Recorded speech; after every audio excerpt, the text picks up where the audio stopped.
สียง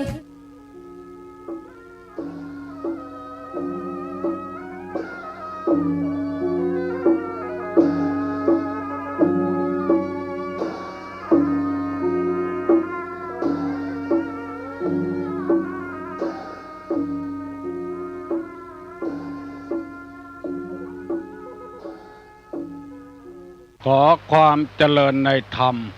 และความผาสุกทางใจจงได้บังเกิดมีกับท่านสาธุชนคนดี ผู้เจริญในศีลผู้เจริญในธรรมทุกท่านพร้อมกันนี้ขอเชิญยกมือ10 นิ้วกราบอาราธนาเอาคุณพระแก้วเจ้าทั้งสามคุณของพระพุทธเจ้าพระธรรมเจ้าพระสังฆเจ้าคุณพ่อคุณแม่บุญศีลบุญทานคุณของครูบาอาจารย์ผู้ประสิทธิ์ประสาทวิชาความรู้สิ่งศักดิ์สิทธิ์ทั้งหลายอันมีพระสยามเทวาธิราชเชื่อบ้านเชื่อเมืองพระธาตุเจ้าโดสุเทพพระธาตุเจ้าหริพุนชัยจังหวัดลำพูนพระธาตุเจ้าลำปางหลวงพระธาตุเจ้าดอยกองมูจังหวัดแม่ฮ่องสอนครูบาเจ้าศรีวิจัยนักบุญแห่งล้านนาไทยเป็นต้นขอเชิญชวนมาปกปักรักษาท่านผู้ฟังทุกท่านให้มีความสุขกายให้มีความสุขใจเหมือนกันทุกท่านทุกคนนานแสนนานได้เทินก่อนที่จะได้ดำเนินรายการต่อไปนี้ขอเชิญชวนท่านทั้งหลายได้ไหว้พระพุทธพระธรรมพระสงฆ์เพื่อเป็นสิริมงคลกับตัวกับครอบครัวกับสิ่งแวดล้อมธุรกิจหน้าที่การงานการขับรถขับลาเพื่อได้เป็นสิริมงคลต่อไปประนมมือขึ้นว่าพร้อมกันอะระหังสัมมาสัมพุทโธภควาพุทธังภวันตังอภิวาเทมิกราบสวากขาโตภควตาธัมโมธัมมังนัมมัสสามิกราบสุปฏิปันโนภควโตสาวกสังโฆสังฆังนัมมามิกราบอันธรรมยังพุทธัสสะภะคะวะโตบุพพาคณะมะกะลังกะโลมะเสนะโมตัสสะภะคะวะโตอะระหะโตสัมมาสัมพุทธัสสะนะโมตัสสะภะคะวะโตอะระหะโตสัมมาสัมพุทธัสสะนะโมตัสสะภะคะวะโตอะระหะโตสัมมาสัมพุทธัสสะพุทธังสรณังคัจฉามิธัมมังสรณังคัจฉามิสังฆังสรณังคัจฉามิตุติยัมปิพุทธังสรณังคัจฉา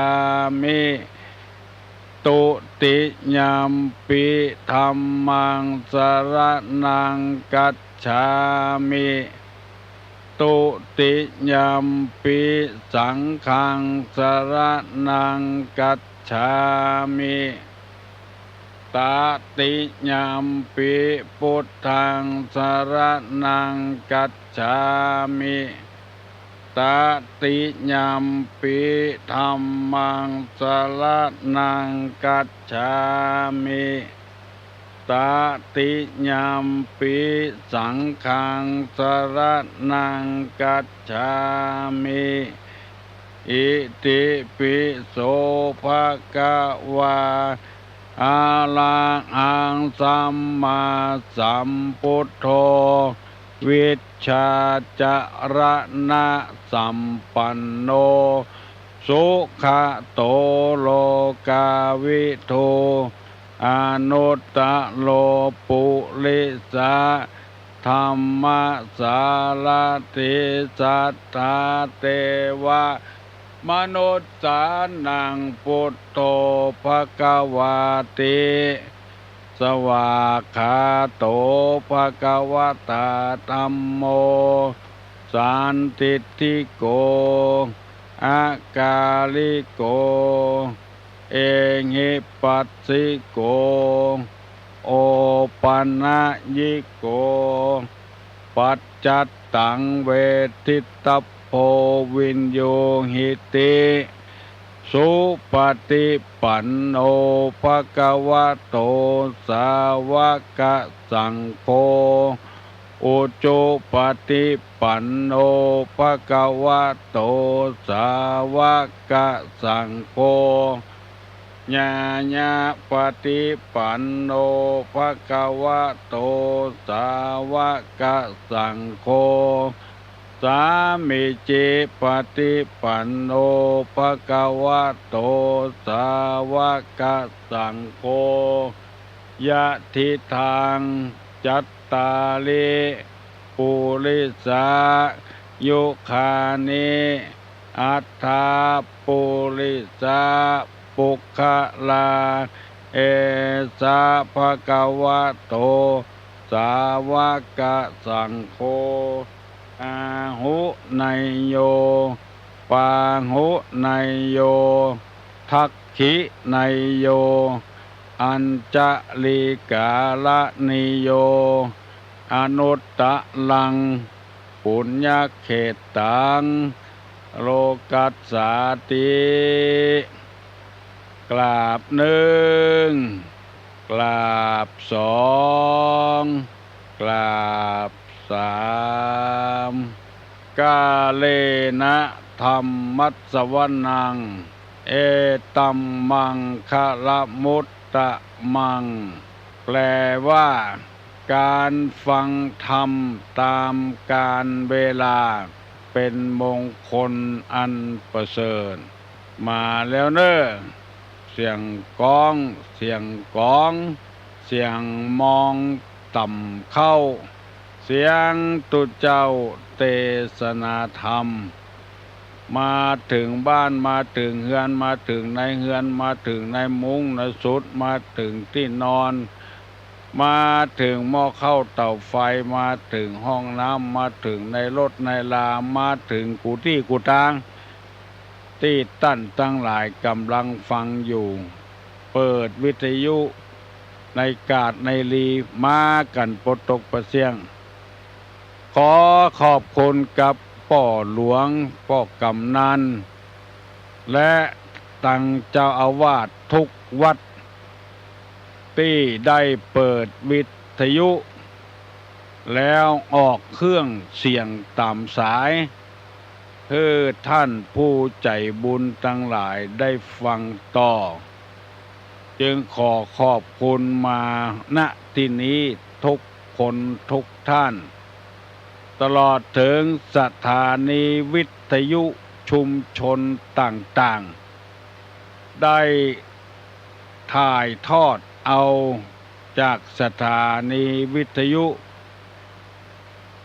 ชุมชนจุดปฏิบัติการของมูลนิธิบุญญาภรณ์วัดโสพนารามเพื่อกระจายพระธรรมคำสอนในทางพระพุทธศาสนาเข้าถึงจิตเข้าถึงใจท่านผู้ใจบุญผู้อยากฟังธรรมทั้งหลายเพราะว่าโอกาสที่เราจะไปอาบน้ำฟังธรรมในวัดในวานั้นมันบ่ค่อยมีสำหรับคนที่มีธุรกิจการงานมากมาย มีสำหรับท่านผู้เฒ่าผู้แก่ที่ไปวัดไปวาไปอาบน้ำฟังธรรมต้นไม้ที่เฮาปลูกถ้าว่าบ่หดน้ำมันก็เหี่ยวลงเหี่ยวลงเอาน้ำเขาใส่ให้มันก็กี้บานขึ้นมาฉันใดก็ฉะนั้นพระศาสนานี่เปรียบเหมือนน้ำสนองความต้องการแก้หิวแก้กระหายดื่มได้ทุกเมื่อปกติน้ำจะใสที่มันเป็นน้ำเหลืองน้ำเขียวน้ำแดงนั้นเพราะคนเอาสีเขียวสีแดงสีเหลืองไปใส่มันจะใสสนองความต้องการแก้หิวแก้กระหายพระพุทธศาสนาก็เช่นเดียวกันน้ำทำกรรมสั่งสอนคนใดตุกอกตุกใจแก่เหลือแห้งโอ้บ่ฮู้จะไปเปิ้งไผเอาน้ำทำกรรมสั่งสอนมาปฏิบัติเตือน้อยมันก็สามารถแก้หิวแก้กระหายแก้ความอยากไปได้อันนี้เป็นข้อเปรียบเทียบในทางพระพุทธศาสนากล่าวไว้ว่าอย่างนั้นสำหรับคนที่ต้องการแก้หิวแก้กระหายสำหรับคนที่บ่ต้องการธรรมะก็ดีศาสนาก็ดีบ่สามารถที่จะแก้หิวแก้กระหายได้เช่นตุกอกตุกใจก็เดียวจะเข้าวัดเข้าวาปฏิบัติธรรมซ้ำไปเพิ่มเติมแถมไปกินเหล้ากินยาเสส่วนหวนส่วนเสเฮฮากับกันเข้าไปวงเหล้าไปเอี่ยวเมื่อคืนหาว่าตากอากาศเข้าใจผิดบางทีก็ปากันไปเจ็บไปเป็นเหียก็มีแต่ถ้าไผ่ล่นเข้าหาวัดหาศาสนาหาเงื่อมันถูกต้องเนอะรับรองว่าพระพุทธศาสนากรรมสอนของพระพุทธเจ้าเนี้ยแก้หิวแก้กระหายได้อุปมาเหมือนดังนางปตาจลาผัวก็ตายงูคบลูกก็ตายไหลล่องน้ำไปหาไผ่ก็ไล่สดไปหาพระพุทธเจ้าขอให้พระพุทธเจ้าเอาผัวเอาลูกคืนมาในที่สุดมาพระพุทธเจ้าก็จำไปเอาเม็ดผักกาดสำหรับบ้านที่บ่มีไผตายนางไป6 วัน7 วันก็บ่ได้รับมาหาพระพุทธเจ้าพระพุทธเจ้าก็เลยแก้หิวแก้กระหายแก้ความทุกข์ได้ในโลกนี้บ่มีไผที่บ่ตายนางเอ๋ย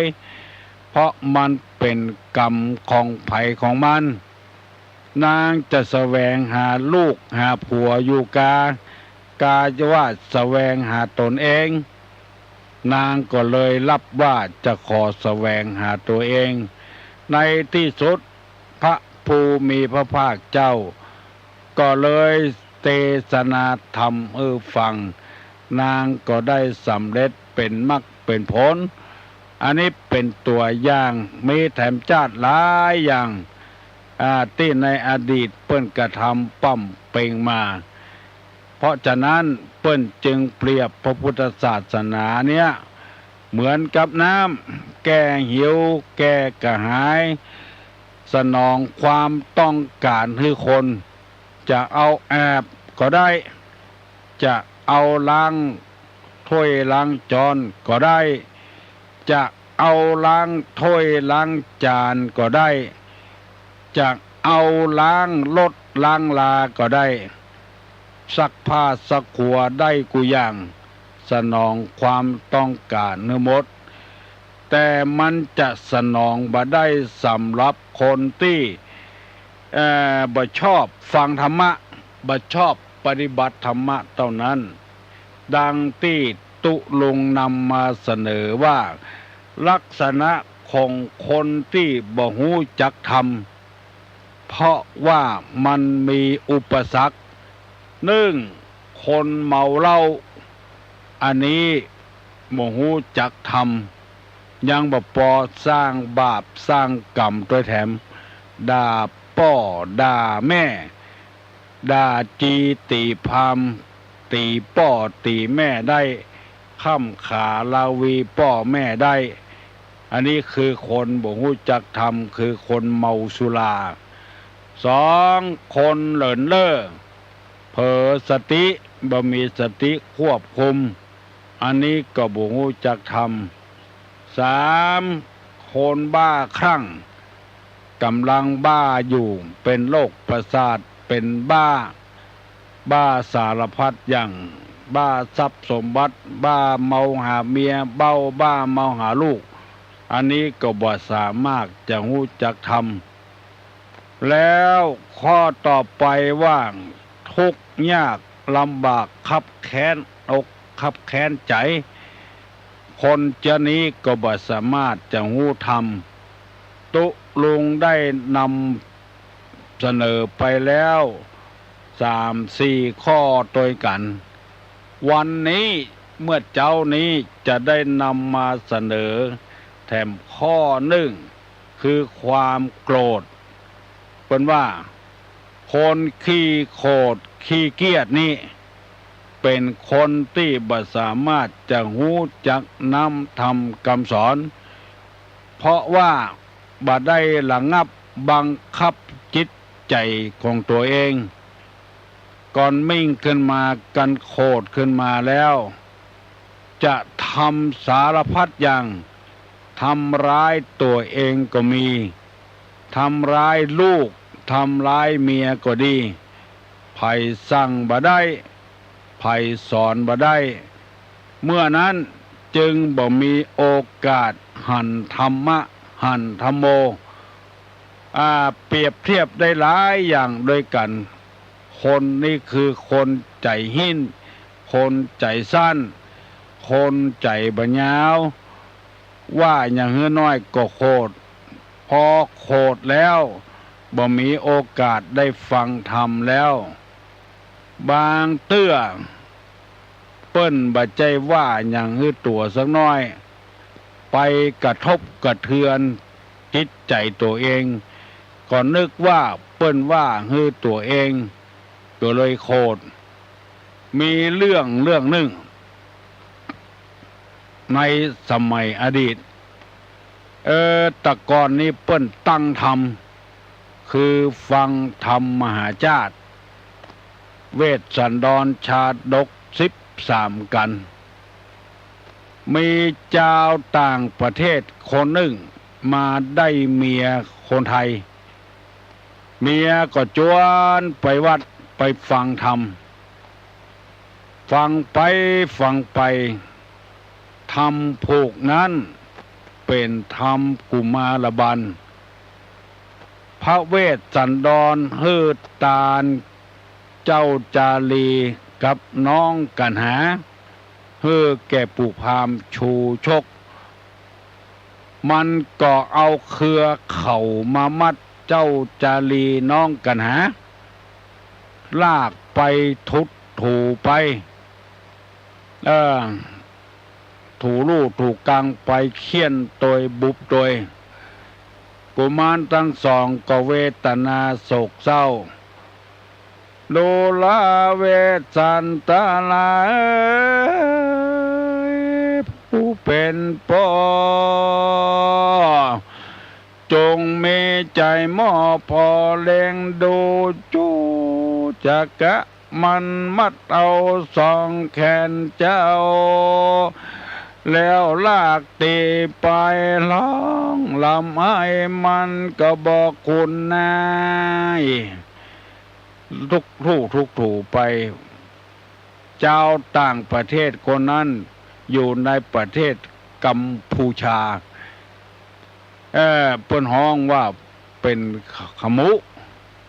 ได้ยินเจ้าจารีน้องกันหาโอดโอยโอดคาง ตีพอจ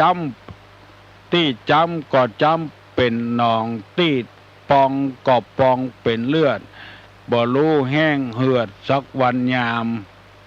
มันฟังเข้ามันโคตรอะพลาดพเลดลูกเตะขัน กันเป็นลูกห้ากระมอให้จะบอกมั่งกับมันไอ้เวทสันดรก็บ่ลวกว่าบ่พ่อลูกพ่อเต้าปู่พามมันลากมันตีไปโคตรเลยบ่ฟังธรรมสกรรมสดไปอยู่บ้านปุ่นโอ้เมียมันถามว่าสู้ฟังไหมหยังสู้ไปหู้ยังไอ้พามมันตีจารีกันห้าไปพุ่นกูอดบ่ได้กูกดกูเตะคันจนพอแล้วหมดขี้โคตร ไอ้หยังบ่หยังบ่ฮู้เปิ้นตีกันปุ้นมันเตะขันคำในวิหารอันเนี้ยคนขี้โคตรขี้เกียจยกตัวอย่างท่านผู้ฟังทั้งหลายได้ฟังบ่ได้มีแถมหลายอย่างแต่ก่อนนั้นเปิ้นแข่งกันหมอหนึ่งเอาทำมาทีหมอหนึ่งเอาทำกุมารบันเป็นเจ้าภาพไปเสาะหาเสียงดีๆบางองค์ไปบางคนไปนิมนต์ตุเจ้าที่เสียงบดีมาการเสียงดีโคตรบักกินบัตตานอย่างสักอย่างหมู่นี้เป็นต้นความโคตรนี่เป็นอุปสรรคกู้อย่างเลยขับรถขับลาถ้ามีความโคตรนักก็เดือดร้อนต้องมีสติปัญญาโคตรลูกโคตรเมียโคตรผัวโคตรพ่อแม่โคตรตัวเจ้าเลยบ่เข้าวัดเข้าวาตัวบ่เข้ายังบ่ปอบอกผัวลูกเมียบ่เข้าตัวหมู่เนี้ยบ่มีโอกาสได้หูธรรมคำสอนพระพุทธเจ้าเปิ้นสอนบ่โคตรบ่เกียรติเพราะว่าความโคตรนี้เป็นอุปสรรคต่อตัวเองตัวอนาคตของตัวเองโคตรครูบาอาจารย์โคตรนายจ้างโคตรจากนี้ไปแถมติ๊กบ่ฮู้จะแล้วจะตัวสักเตื้อถ้าเราระงับความโคตรไว้แล้วจะทำให้เป่งใส่ไวยะขึ้นไอ้ย่อยไอ้อย่างน้อยก็มิ่งก็ไม่เนี่ยบ่ได้แสดงตัวออกมาเป็นคนที่มีใจบ่สูงใจต่ำใจยอบลงไปแล้วต่อไปแถมข้อหนึ่งคนอดอยากมันจะกินอยู่หั่นแล้วบ่ได้กินจะมานั่งเทศธรรมมือมันฟังมันบ่มีโอกาสจะฟังแล้วเพราะมันกำลังอดกำลังอยากกำลังจะกิน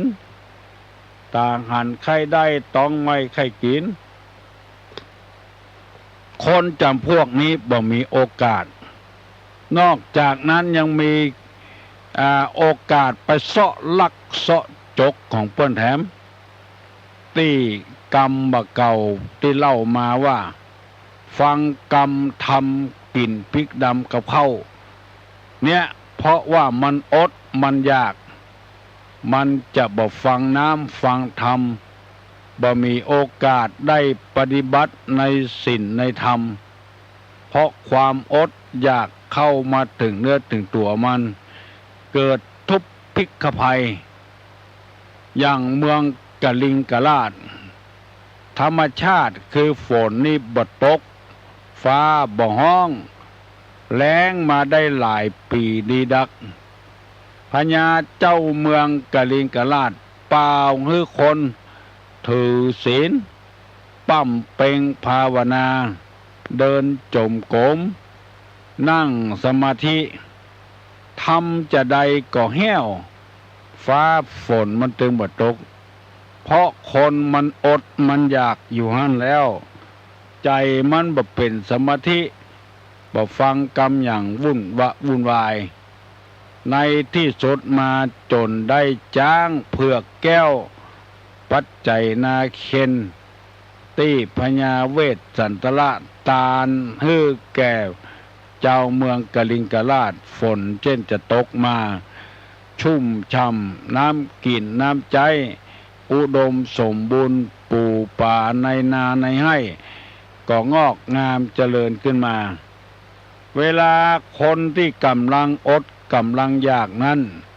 อย่าไปจวนเปิ้นทำบุญทำทานอย่างเน้อมันเป็นไปบ่ได้แล้วจะไปจวนเปิ้นอาบน้ำฟังธรรมอย่างต้องมันจะกินอยู่หั่นแล้วบ่มีหยังจะกินอยู่หั่นแล้วตัว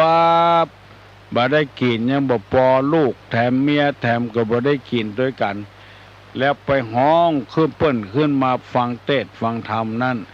คนจำพวกนี้ก็บ่มีโอกาสได้อาบน้ำฟังธรรมโดยเปิ้นมีใจหิ้นจะกินอยู่งั้นแล้วนอกจากนั้นยังไปลักไปจกไปขโมยไปปล้นไปจี้ของเปิ้นเพราะความหิวบ่หาธรรมะธรรมโมแล้วไปหาทางที่เป็นอบายมุขไปเข็นไปฆ่าเจ้าเอาของเปิ้นแถมนั่นจะเป็นบุพกรรมของภัยของมันที่ได้สร้างมาตัวลุงจะลืมแถมกรรมว่า1คนเมาสุรา2คนเลินเล่อ3คนบ้าคลั่ง4คนคับแค้น5คนขี้โคตรกำลังโคตร6คนอดอยากได้6ข้อละตึงมวลกันมีอยู่10กว่าข้อจะได้อธิบายไปเตื้อข้อป่อออกแม่ออกปิปานาอากูบาอาจารย์บ่ต้องฮ้อนใจฟังไปเรื่อยๆจะได้มีโอกาสมาปะมาพบพี่น้องทั้งหลายตึงวันขอเฮือตั้งอกตั้งใจเตอะในฐานะที่เฮาบ่เมาเหล้าเฮาบ่เลินเล่อเฮาบ่บ้าคลั่งเฮาบ่คับแค้นใจเฮาบ่โกรธเฮาบ่อดบ่อยากกับปากันอาบน้ำฟังธรรมไปเรื่อยๆธรรมะเนี่ยมันเป็นกุญแจดอกหนึ่งที่จะแก้ไขได้ความโกรธมันเกิดขึ้นมาเป็นแม่ขแจความโกรธความอดอยากก็เป็นแม่ขแจจะทำอย่างไรให้ขแจนั้นเปิดจะต้องมีธรรมะธรรมโมเนี่ยมาแก้มาไขของภัยของมันคนอดอยากก็ต้องมีลูกขแจมาเปิดความโกรธก็ต้องมีลูกขแจมาเปิดถ้ายังบ่ยินดีกับลูกขแจเมื่อใดมันก็ต้องขำอยู่เมื่อนั้นบ่มีโอกาสได้หันน้ำหันธรรมในทางพุทธศาสนาว่าปัญหามีให้แก้บ่ใช่มีให้กลุ่มเพราะฉะนั้นเฮาแก้บ่ได้เฮาก็จำเป็นต้องอาบน้ำฟังธรรมไปฟังปฏิเสธเตื้อต้องแห้งจะตายแล้วธรรมะแก้ไอ้อย่างได้พ้องไปฟังปฏิเสธเตื้อแก้ได้กูอย่างแต่ขอให้เมามีจิตใจมีศรัทธาสักหน่อยหนึ่งถ้าบ้าเฮาบ่มีจิตใจศรัทธาแล้วก็แก้บ่ได้อย่างความโกรธเนี่ยมีอย่างมาแก้มีเมตตาธรรมมีสติธรรมสะปะสะพื้นมาแก้ความโกรธนี่บางเตื้อเฮาก็ผิดเปิ้นก็ผิดแล้วเฮาไปพอเปิ้นคนเดียวบ่พอตัวเก่าถ้าเฮาบ่พอตัวเก่า ไปพ่อกับเปิ้นอย่างเดียวมันก็โยนความผิดให้เปิ้นอยู่ตลอดลองสังเกตพอเตอะตีเปิ้นว่าฮือเปิ้นบ่ซามง่อนตัวเฮียเพื่อนนั่งเล่าขวัญเปิ้นแต่โอ้หมอนั้นปากบดีชอบเล่าขวัญเปิ้นเฮียไผก็โดนเล่าประตกประเสียงเนี่ยอันเนี้ยคือไปโยนความผิดให้เปิ้นเนี่ยหมดตัวก็กำลังเล่าขวัญเปิ้นอยู่แล้วว่าเฮอเปิ้นว่าปากบดีไปเล่าขวัญหมอนั้นน้อยหมอนี้น้อยอันเนี้ยมันบ่พอตัวเก่าไปพอก็คนอื่นอย่างเดียวตาคนนี้มีไว้ให้พอแล้วต้องพิจารณาโดยว่าไผผิดไผถูกพอออกไม่ออกที่ฟังเวลานี้ลองสังเกตพอเถอะประโยชน์ให้เปิ้นเนี่ยประตกประเสียงตัวมีความผิดมีลายหนึ่งผัวมันจะไปต้มเมียมันก็ปันมูลีฮื้อแป้งซุปมากฮื้อแล้วก็คอดเมียงฮื้อเอาไว้ที่ไหนก็กลัวมันบ่หันเอาไว้ที่ติ่นคันใดหั่นเปิ้นมีหาวตีโบนหาวคันใดมันลงคันใดมันก็จะกำหาวลูกหาวไปแล้วก็ที่หัวหาวคันใดก็มีแต่มันจะได้ไปปะใส่เมี่ยงใส่มูลีใส่ซุปมากมันว่าพอสักกำลวดลงไปเหี่ยไปแผ่วที่ไหนที่เบาปิ๊กขึ้นมาด่าเมียมันเนี่ยบ่แปลงเมี่ยงบ่แปลงมูลีคือข้าโอ้ข้าเก่าไว้ติดติ่นคันใดฮัลโหลข้าก็กลัวสู่บหารน่ะสู่ไปปะใส่สู่ก็จะเอาไปตัวมาบอกคือข้าลูกอีแต่เหมาะเอาไปโยนเหือเปิ้นประตกประเสียงมันเป็นเจี๊ยป้องออกไม่ออกเอาโยนความผิดเหือเปิ้นหมดตกหมดเสียงธรรมะตึงบ่เข้าถึงจิตถึงใจเน้อคนเจี๊ยนะไปโยนความผิดเหือเปิ้นเตื้อก็เป็นตาตัวแต่บ่ได้นึกแล้วก็ไปโยนความผิดให้คนอื่นประตกประเสียงธรรมะนี่ละเอียดละออมากต้องสอนตัวเก่าให้ปฏิบัติตัวเก่าปั้มเป่งตัวเก่านักประเดี๋ยวนี้6:00นป่ายแล้วเน้อไผยังบ่ลุกเห็นเน้อลุกจากที่นอนลุกเนี่ยเวียกเนี่ยการวันนี้เปิ้นยังเปิดทำการทำงานอยู่ลุกนึบอกกลัวภัยจังอันนี้นะบางคนเนี่ยว่าโอ้เด้อเป็นดีอายฮือตุลุงห้องลูกจะไปเป็นขี้ข้าใจตัวเก่าไปเป็นทาสของมันเจ็บน้อยปวดน้อยลุกได้กำเดียวก็หายพี่น้องทั้งหลายวันที่7นี้เนอวัดดอยสุเทพเปิ้นกินกล้วยสลากท่านเจ้าคุณเทพบรสิทธาจารย์เปิ้นบอกให้ลูกศิษย์ของเปิ้นบอกให้ตุลุงว่าเสียงวิทยุเมื่อเจ้า6:00 นถึง7:00 นนี่คนฟังนักไปแผ่วเมืองน่านไปแผ่วเมืองแป้ไปแผ่วลำปางของตุลุงประชาสัมพันธ์ให้ตัวกะโลงนี่มันเป็นกรรมบักเก่าเมืองเหนือเฮานะกะโลงนี่นะความจริงก็คนไทยเพิ่นว่าโครงสี่สุภาพใดในโลกนี้อนิจจังแต่บาปบุญยังเที่ยงแท้หมู่นี้เป็นต้นอันนี้คือโครงบ้านเฮาว่ากะโลง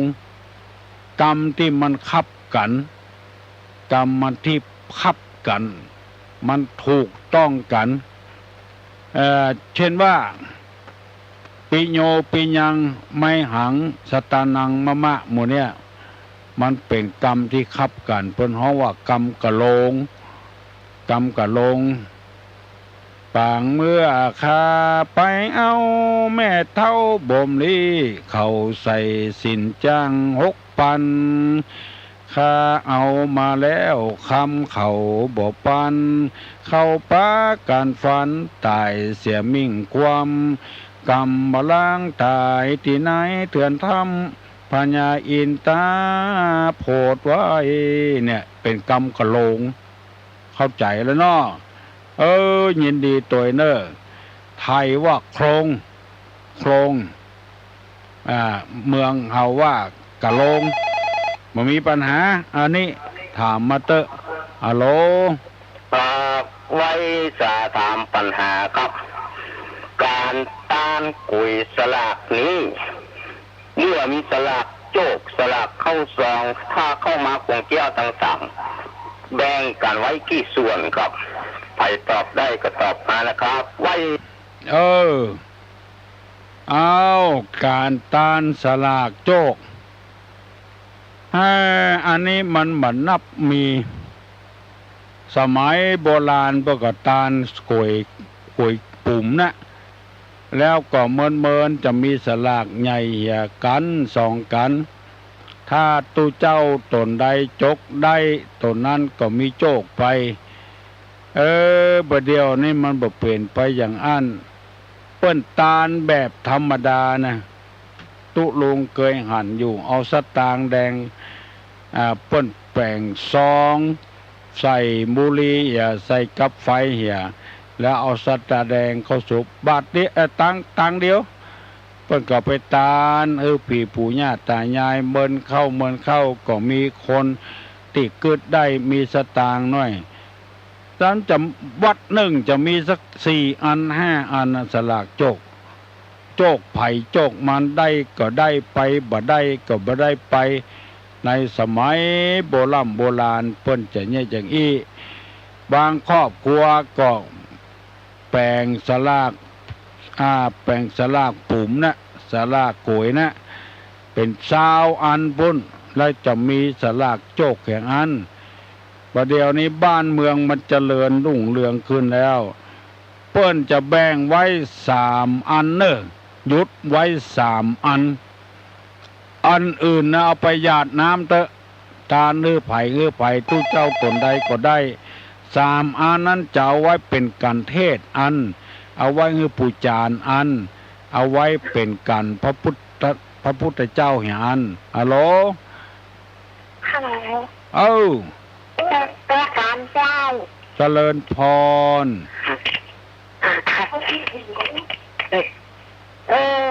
ตังที่อยู่น่ะยินดีเนอะทหารไปจ้างโค้ดจ้างโค้ดสมัยก่อนจ้างโค้ดให้ตาคือหลังตามคือเก่งว่าน่ะแต่ไม่ได้บอกว่าวันนี้โทรศัพท์เสียวันนี้โทรมาให้คำเนาะม่วนก็ฟังตุลุงม่วนก็ฟังตุลุงเนี่ยม่วนใจดีตุลุงเป็นตั้งเป็นเสาเขาได้เป็นพวกเขาบ่เป็นหยังเด้อเอาเป็นหยังก็ได้อุ้ยเฮ้ยอุ้ยอยู่บ้านไหนอยู่ปะซางเต้อยู่ปะซางปุ้นให้ดงให้บ่อยู่ให้ดงกะฟังถึงวันแหละฟังถึงวันตำไรดงนั่นฟังนักก็ไปได้ไว้ยังวัดบ้านก็แล้วได้ยินนะหั่นคนเฒ่าก็อู้โทรศัพท์โดยหั่นดีตบแต่อุ้ยใกล้ๆอุ้ยมันสอนอุ้ยใกล้เอาไม่อุ้ยอายุเท่าใดล่ะ80 ปลาย80 ปลายอู้โทรศัพท์ได้อยู่ต ตอนสมัยเนาะไม่ ตามคืนอยู่ว่าน ไม่อุ้ยตันสมัย นี่อุ้ยตามสมัยอุ้ยเหลือจับจ้าเนี่ย ตอนสมัย โคตรไม่จ้านี่หลานโกที ดีละโชคดีเนอะ เออ เจริญพรโชคดีแม่อุ้ยไร่ดงไข่อู้ตัวตุลุงตันสมัยแต่คนเท่าประเดียวเปิ้นจะแบ่งว่าเปิ้นจะเอารักษาไว้อยู่3 ขวยขี้ปุ่มนั่นนะ1เอาไปตานพระเจ้า2เอาแป่งกันทำให้พระน้อยเตศทำ3แบ่งให้ปู่จานโอกาสเวนตานเหลือนั้นจะญาติน้ำให้ไผญาติเตอะเปิงใจตู้เจ้าตนใดก็เอาไปตานตัวนั้นที่เฮานิมนต์เปิ้นมาแป่งให้นักน้อยสลากโจกนั้นก็ตามเจตนาของไผของมันเนิ่มตอบเฮ้อพี่น้องป่าม่วงหายข้อสงสัยฮัลโหล ครับไว้สาตามปัญหาครับ ในปัจจุบันนี้น้ำมันก็แพงก้าแห้งก็บ่ขึ้นของทุกอย่างขึ้นราคาหูกันหมด อยากจะถามว่าจะใช้ธรรมะในทางพุทธศาสนานี่แก้ไขจะใดครับ น้ำมันกับแปลงก้าแห้งก็บ่ขึ้นจะเอาธรรมะมาแก้ไขเจือใดรถประจำทางมีเบอเฮาก็บ่ขี่ล่นไปซื้อรถเครื่องมาขี่แก้พรต่างหากมันแก้ไขบ่ได้ถ้าเฮาบ่เอาธรรมะมาใจฮัลโหล เจ้าสาเจ้าติคุณเจ้าธรรมะข้อหนึ่งที่ว่ามากะกริยธรรมเนี่ยนะที่เป็นนกน้อยทำรังแต่พอตัวน่ะน่ากะเนาะก่อนนกน้อยไปทำหังใหญ่เจ้าข้อนี้น่าจะแก้ได้เสียน่ากะเอาธรรมะเนี่ยมาแก้เจ้าให้มีสันโดษเจ้าสันโดษนี่พอใจในของที่มีอยู่เพื่อมีสันโดษรถประจำทางเปลอะปะเต๋อคนห่างบะล่างคางเคงเขาก็บ่ขี่บ่ตันใจไปแก้ได้จังได๋ถ้าเฮาบ่ประหยัดฮัลโหลเจ้าประหยัดอดออมนี่ใช่ทำข้อธรรมะกว่าเจ้าประหยัดอบออมก็แม่นกะสันโดษประหยัดนี่ก็ธรรมะเหมือนกันแล้วเปิ้นถึงในธรรมที่จะทำให้คนเฮาร่ำรวยมั่งมีสีสุขก็คือประหยัดถูกต้องแล้วประหยัดนั่นแหละบัจใจคิจินะคือประหยัดเปิ้นบอกว่ามีเงินมีทองเก็บไว้อยู่5 ส่วนอันนึงจ้งลงเหวคือเอาใส่ปากมันตึงบ่มีอย่างขึ้นมาแล้วมันจะเป็นอุจจาระไปแล้ว2เอาใจหนี้เก่าคือเอาเลี้ยงป่อเลี้ยงแม่เฮาเป็นหนี้เป็นสินเปิ้น3เอาฮื้อเปิ้นยืมฮื้อไผยืมก็เลี้ยงลูกเลี้ยงเต้านั่นนะถ้าเฮาเลี้ยงมันดีๆใหญ่โตขึ้นมามันก็จะเลี้ยงเฮาตอบเนี่ยฮื้อเปิ้นยืมฮัลโหลครับโอ้เนาะคนนั้นที่ว่าน้ำมันกับแปะก็แห้งก็ถูกเลยนะถูกเนาะอย่างตุลุงว่าธรรมะนี่แก้ได้กันแล้วโอ้ได้กะปุตโตก็ขยันประหยัดซื่อสัตย์อดออมน่ากะ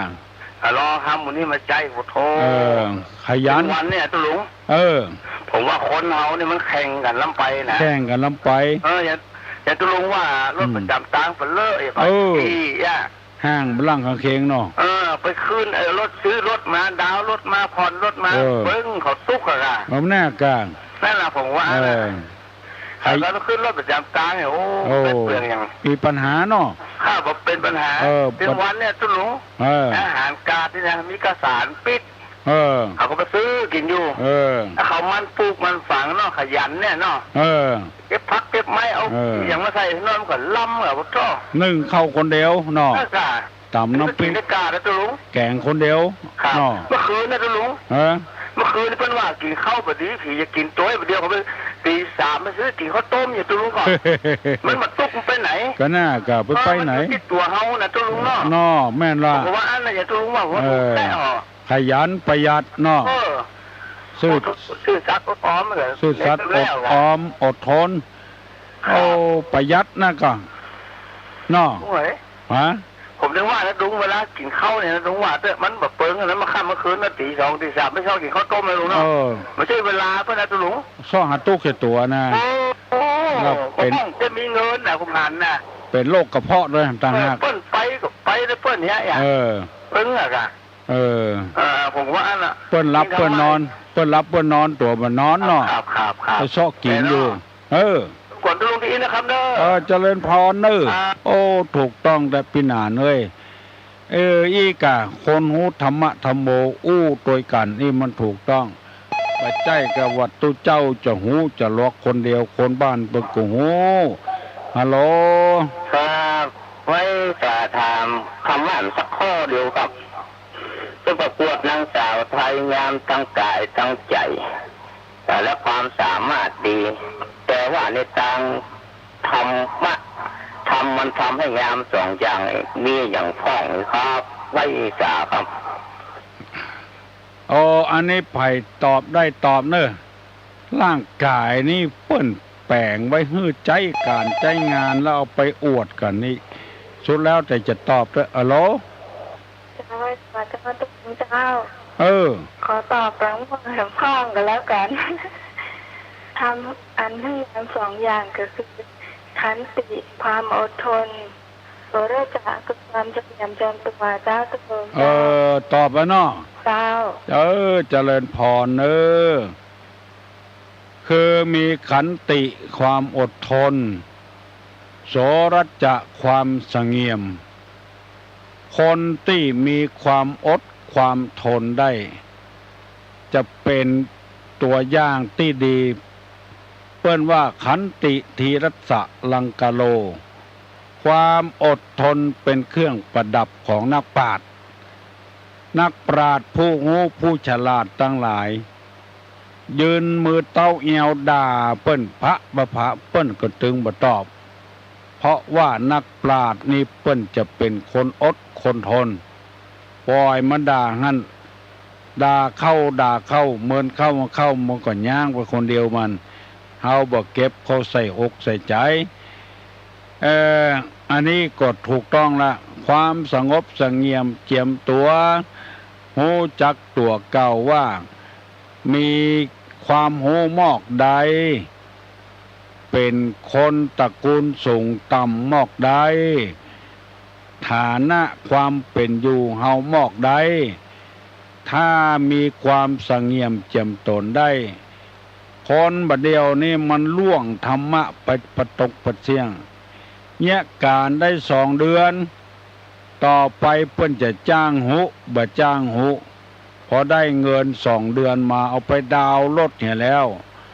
ตั้งแต่เฮาเกิดมาจนถึงบัดเดียวอายุเกือบ20 ปีเฮายังหาเงินบ่ได้ฟังเอาไปดาวรถบ่ฮู้จักตัวเก่าเฮาขึ้นรถประจำทางเหียลงรถมันก็หมดปัญหาละบ่ต้องไปเอารถไปจอดที่ไหนกลัวขโมยมาขโมยรถบ่ต้องหายห่วงประตกประเสียงคนเฮานี่มันบ่มีความอดทนอย่างน้องพิษสมัยว่าหันเปิ้นมีก็ใครได้โดยเปิ้นแล้วบ่ฐานะบ่เหมือนเปิ้นพอดาวรถเอาส่งผ่อนได้2 เดือน3 เดือนงานหมดแล้วรถเพิ่นก็ยืดไปเหี่ยแล้วเงินดาวก็เสี่ยงไปผ่อนส่งก็ส่งไปส่งเป็นเดือนเนี่ยขอให้เอาธรรมะมาใจเตอะ สมัยโบราณอายุเป็น70-80 ปีเปิ้นจะตายง่ายๆเปิ้นบ่มีรถบ่มีรางเปิ้นยังอยู่ได้บางทีก็หาทำงานรถเครื่องก็มีละยังบ่พอดาวรถมาขี่แถมรถธรรมดาบ่เอานะเอารถเก่งพุ่นไปหน้าโตดใส่ลูกพุ่นที่ซื้อมาก็เพราะเอาไปส่งตัวเนี้ยไปโรงเรียน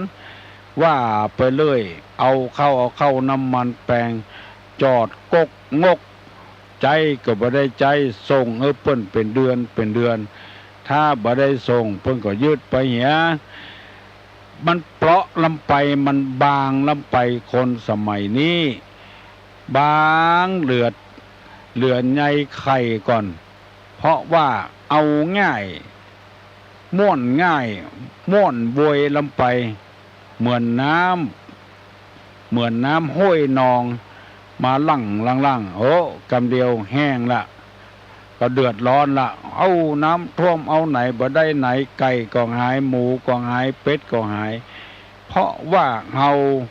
บ่ได้เอาธรรมะมาใส่จิตใส่ใจขยันเนี่ยพ่องประหยัดเนี่ยพ่องเงินเท่าบ่ฮักมันก็บ่ฮักเฮาเท่าฮักมันเก็บมันไว้มันก็ฮักเฮาเพิ่นจึงบอกว่าขยัน1ขยัน2ประหยัดซื่อสัตย์และอดทนอันเนี้ยเป็นทางแห่งเรียกว่าทางแห่งเศรษฐีก็ได้กินง่ายใจโอยลำไปมันก็บ่ใครเจริญรุ่งเรืองเอาธรรมะมันใครเท่กับกันอวดคือกันเพราะฉะนั้นคนบ่เดียวเนี่ยทำดีแล้วบ่ได้ดีว่าคือกันคือทำดีเพื่อให้คนอื่นฮู้ให้คนอื่นยกย่องสรรเสริญพอบ่มีไผยกย่องสรรเสริญก็โวยวายว่าทำดีบ่ได้ดีเพราะบ่ฮู้หลักของมันเฮาไปทำดีเพื่อให้คนอื่นอวด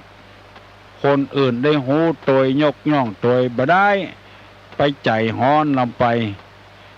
ทำดีเพื่อตัวเองจะไปทำดีให้คนอื่นจะได้เป็นผัวก็จ้างเป็นเมียก็จ้างบหารความดีของกันคนเฮาบ่เดียวมันเป็นปุถุชนภัยดีก็ถึงบ่ได้ภัยหายก็ถึงบ่ได้สักอย่างลองดีน้อยก็เอาละอิจฉาริษยากันใส่ร้ายป้ายสีกัน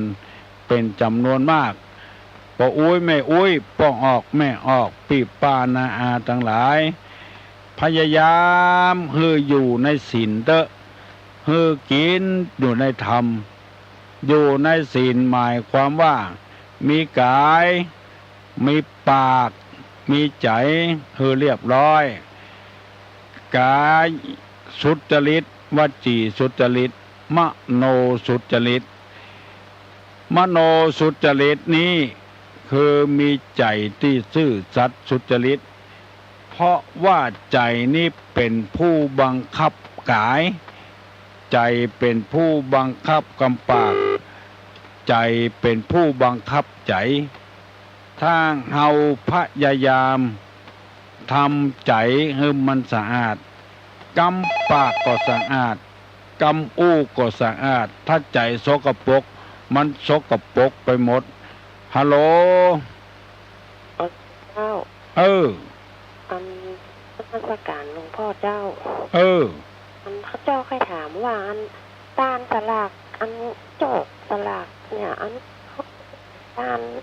สลากโจกเดียวได้กับเจ้าตาลสลากบรรยายจะตาลกอันกล้วยสลากใหญ่อันเดียวได้โอ้ได้กะก็กล้วยสลากใหญ่อันเดียวก็ได้โจดจื้อเฮ้เนอะจะตาเนื้อไผ่พ่องจดจื้อไว้ไผ่เป็นเจ้าภาพนามสกุลว่าจะได้แล้วกดจดจื้อคนเขาที่จะตายไปคนที่ตายไปนะโอ้ได้แก่นเดียวก็ได้แล้วก็จะเอาสลากน้อยแถมก็ได้สุดแล้วแต่เจตนาเนอะโอ้ได้เนอะแม่เนอะ ข้าเจ้าว่าจะการสลักใหญ่อันเดียวก็เพราะไอ้การจกเบอร์เอาเหี่ยเปิ้นมีเบอร์ก็จกโดยเปิ้น